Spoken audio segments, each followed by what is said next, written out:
neza kandi umunsi ku wundi uko bwije uko bukeye. Wowe uri hano kuri Tumenye TV wahisemo neza, wowe wamaze gukanda subscribe wakanze kukazogera wahisemo neza, wowe utarakora subscribe kora subscribe maze ibiganiro byacu bijye bikugeraho umunsi ku wundi uko bwije uko bukeye, ndetse bikugereho mu gihe wamaze gukanda kukazogera. Niba utarakanda kukazogera, niba utarakanda subscribe kora subscribe maze ibiganiro byacu bijye bikugeraho. Nk'uko mbivuga, nk'uko ubibona muri screen yawe, twibanda kuri ibi bikurikira: tureba physical wellness, aho tureba kuri health life, aho tugira product zivura zikanarinda uburwayi butandukanye. Niba urwaye, niba ufite ikibazo, ndagira nkubwire yuko tugufitiye produit zivura zikanakurinda uburwayi.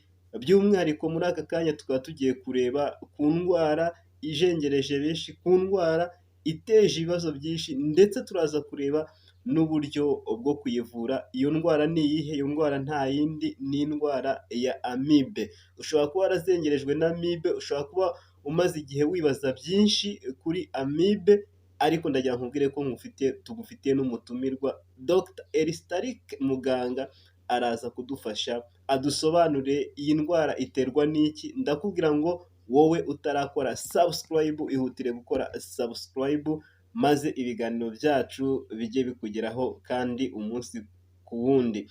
Rero wajyaga wibaza ko indwara ya amibe ari indwara idakira, ariko ndagira nkubwire yuko tugiye kubireba neza, ndetse tukaza kureba umuti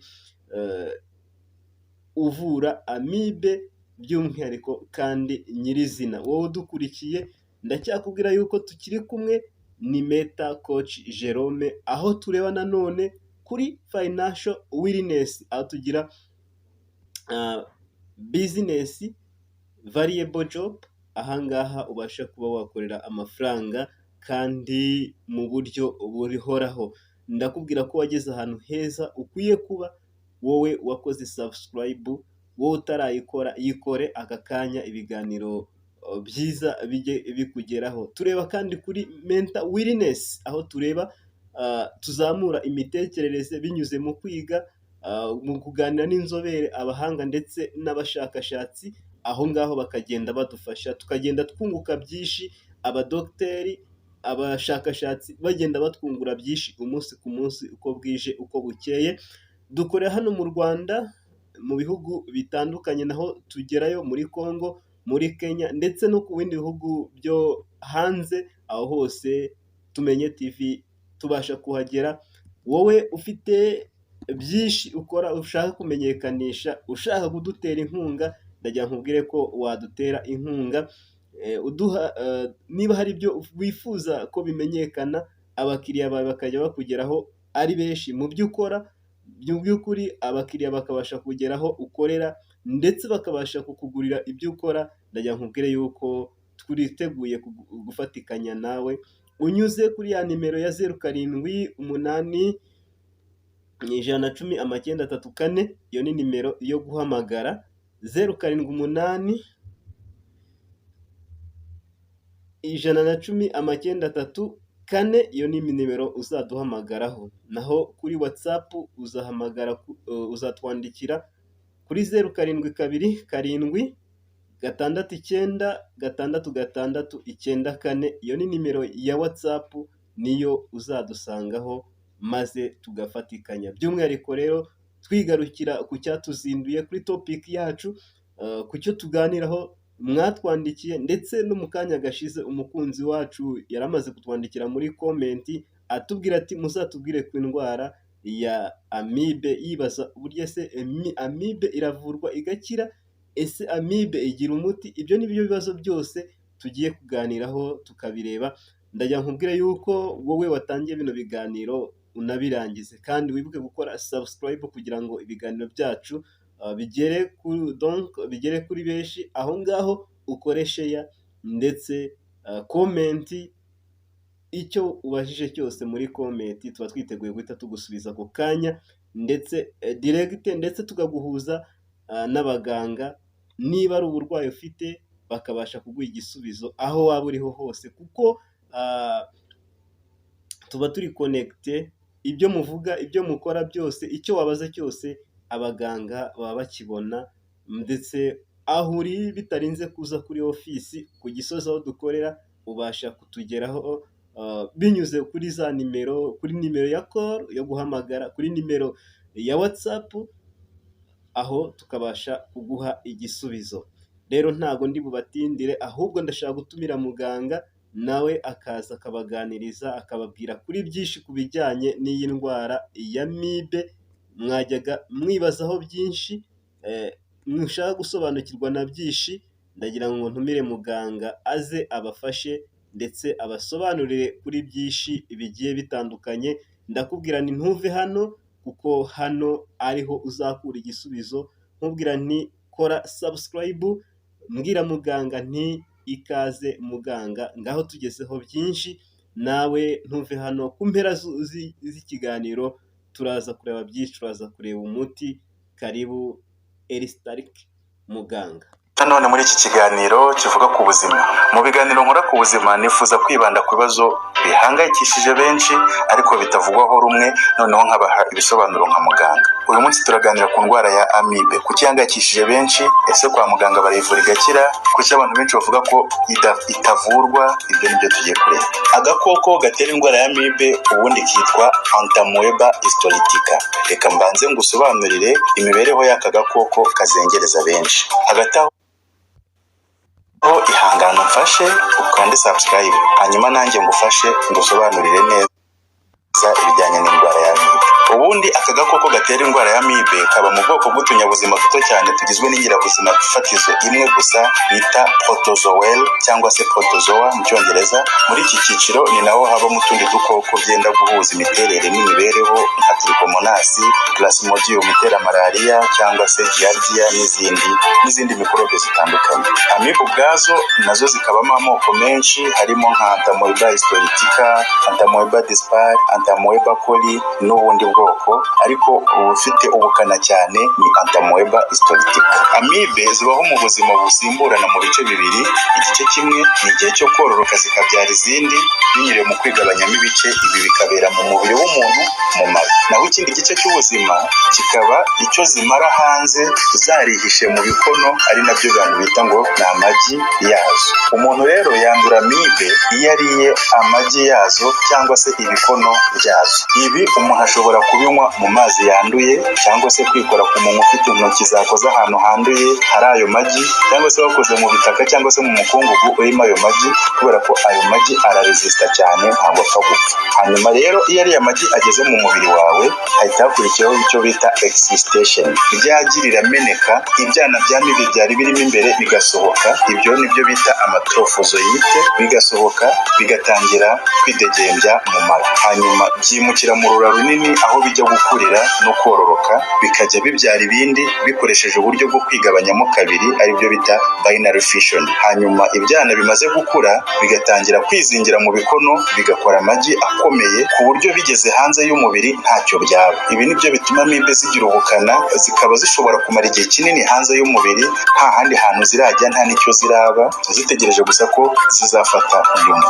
Ibi byana bya amibe rero cyangwa se trofozoite bisohokera mu mwanda igihe umuntu yitumye, ariko bihita bipfa kuko biba bidakomeye. Naho ya magi, ni ukuvuga za amibe ziri mu bikono, zo zishobora kumara igihe kinini cyane hanze, iminsi kugeza ku byumweru byinshi hanze nta kintu araba, ari nabyo bituma ibasha kwandura mu buryo bworoshye. Uburwayi bwa amibe rero buri mu byiciro. Hari umuntu urwaye amibe ariko ari asymptomatic, nta kimenyetso na kimwe agaragaza. Hari umuntu ushobora kuba afite za nzoka za amibe na ya magi, banabipima mu musarani bakabibona cyangwa se kwa muganga bakabibona, ariko akaba nta kimenyetso na kimwe agaragaza. Abo bantu barwaye amibe batagira ibimenyetso nibo benshi, ni nabo banduza abandi kuko baba bumva nta kibazo bafite, bityo isuku nawe ntayikore mu buryo buhagije, ariko abashobora kwanduza abandi.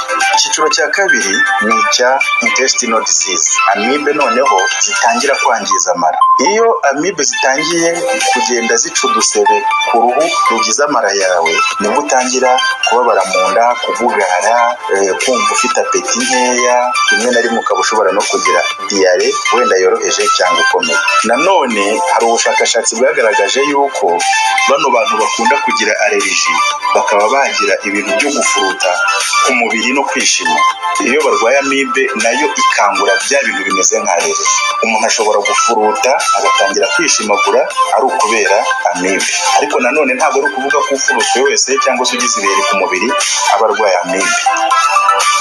Muri iki cyiciro ariko hari igihe iyi ndwara iza ifite ubukana, akaba ari byo bita macinya, amoebic dysentery, diyare itewe n'amibe. Iyi irangwa no guhitwa cyane, ukituma ibintu birimo urufuro, birimo amaraso kandi ugacika intege, ndetse iyi ngiyi ijya yica abantu benshi. Bikunda kwaduka ahantu hateraniye abantu benshi cyane ariko nta suku ihari, urugero nko mu nkambi z'impunzi, ibigo by'amashuri cyangwa se ahandi hantu hateranira abantu benshi.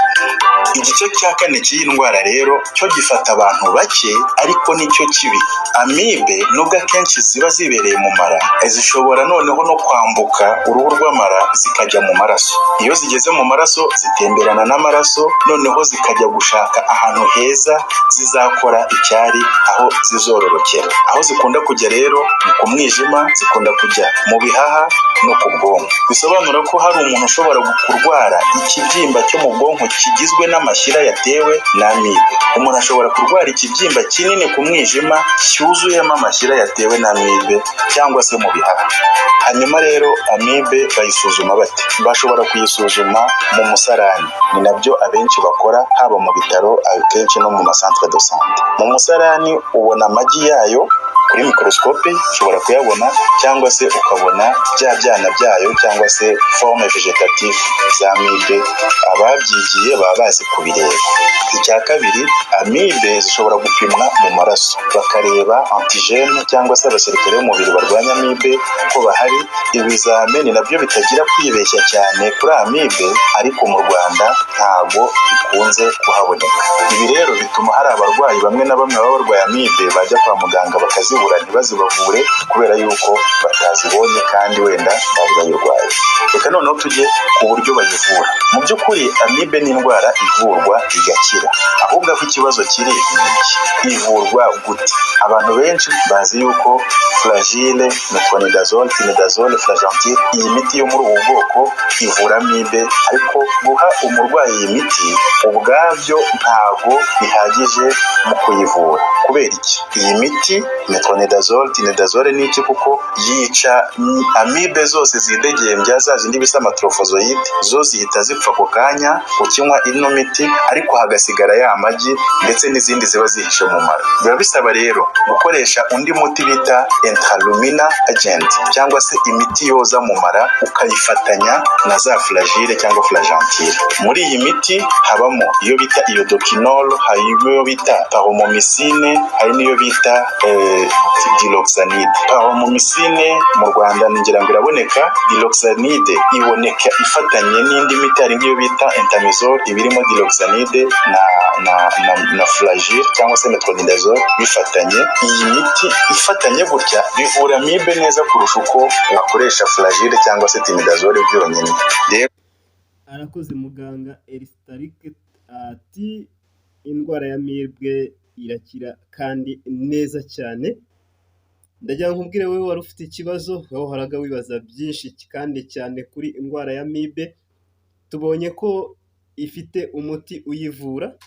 Wowe urwaye amibe, wowe wari ufite ubwoba ko amibe ishobora kugutwara ubuzima, tubonye ko umuti uhari kandi uyivura. By'umwihariko niba ushaka kumenya umuti uyivura, niba urwaye amibe, ndakubwira yuko twiteguye kugufasha, twiteguye kuguha ubufasha maze amibe ukayikira neza kandi cyane, ubuzima bwawe bukongera kuba neza, ubuzima bwawe bukongera kumererwa neza, ndetse ukongera kubaho ubayeho mu buzima butagira amibe. By'umwihariko amibe ni indwara iteza ibibazo bitandukanye, ni indwara iteza ndetse igira ingaruka zigeza ku rupfu. By'umwihariko tugarutse ku ngaruka ziterwa n'amibe, hariho igihe wamaze kuyandura, igihe wamaze kuyirwara, hari ukumva utakigira apeti, hari ukumva gutangira kwishimagura bitewe n'uko iba igenda ica udusebe ku ruhu rwawe, donc ku bice by'umubiri wawe ikagenda iwangiza, ndetse iyo yamaze kugera mu mubiri itangira kugenda igera ku rwego itangira gutembera mu maraso, by'umwihariko ikazagenda ikazagera ku bwonko ndetse ikazagera no ku mwijima, aho ngaho haba mu bwonko ifite ubushobozi bwo kuhateza ibibyimba bikazamo amashyira, bityo bigatuma byakugeza no ku ngaruka zo guhita ubura ubuzima, gupfa ugapfa ukenyutse, ndetse yageze ku mwijima naho aho ngaho naho ubasha guhita upfa. Ikindi ni ukubura apetayiti nk'uko muganga yagiye abitubwira, ndetse ku bubatsi ingo ibasha kubaca imbaraga mu gihe cyo gutera akabariro, ukabura ubushake, ndetse no kubura urubyaro bikaba byaziramo, kuko icyo gihe nta mbaraga uba ugifite, ndetse amibe igenda irya ibitunga umubiri, za ntungamubiri z'umubiri, donc bya biryo wariye, bya bindi byagatunze umubiri, amibe ibasha kugenda ibasha kubirya, hanyuma ibyo byose bikaba byakugeza ku ngaruka zo gupfa vuba, zo kubura ubuzima.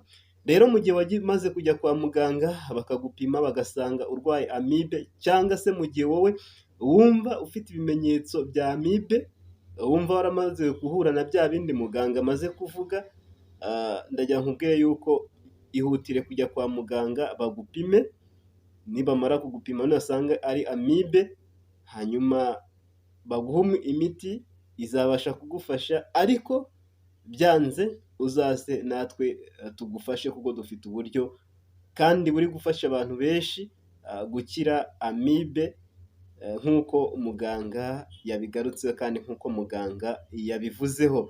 Hanyuma icyo nakubwira kindi, nk'uko twabonye inzira amibe yanduriramo mu mwanda, donc icyo dusabwa ni ukwirinda umwanda, kubuza abana gukandagira mu byondo, ndetse no kwirinda ibintu byose byateza umwanda, harimo kurya indyo zisukuye, ibiryo bisukuye, imyambaro ukayanika ahakwiriye, ndetse no kwambara inkweto, kwirinda kugenda mu byondo, ndetse kwirinda ahantu hose wahurira na amibe, by'umwihariko ahantu amibe donc zishobora kororokera mu byondo. Aho hantu hose mu gihe cyane cyane cy'imvura ni ngombwa kwirinda, ni ngombwa kwikontorora, maze uburwayi bwa amibe tukabuhashya.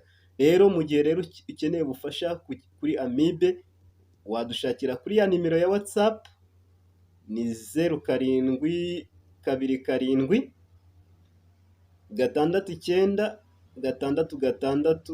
696 iyo niyo nimero uzadushakiraho kuri WhatsApp.